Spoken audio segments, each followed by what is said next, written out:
Agora, o comentário final. Carlos Corsato. É fato, muito prazer, eu sou o Carlos Corsato. Transmitimos na noite da sexta-feira o empate da Ponte Preta com o Brusque. 0-0 no Gigantão das Avenidas em Itajaí. 0 Ponte, 0 Brusque. O melhor em campo da Ponte foi o Luan, com menção honrosa pro Gé.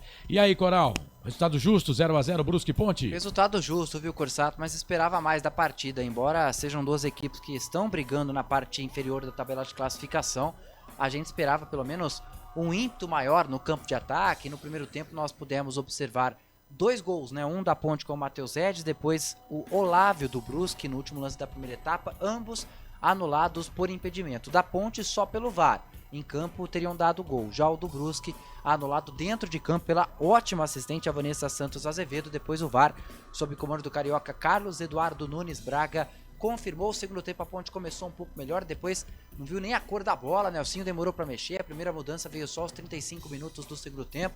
Enfim, um empate que traz muito reflexo dos dois times dentro da competição. O Brusque que não consegue vencer dentro de casa, enquanto a Macaca ainda não triunfa longe do estádio Moisés Zucarelli. Brusque permanece na zona de rebaixamento, enquanto a Ponte Preta não consegue abrir uma vantagem maior para o Z4, viu, Corsato? Resultado justo, mas de qualidade técnica bem abaixo. Brusque 18º colocado, 13, a Ponte subiu uma posiçãozinha, mas tem toda a rodada ainda, 12ª com 17, a Ponte volta a campo na sexta, 7 da noite contra o Mirassol.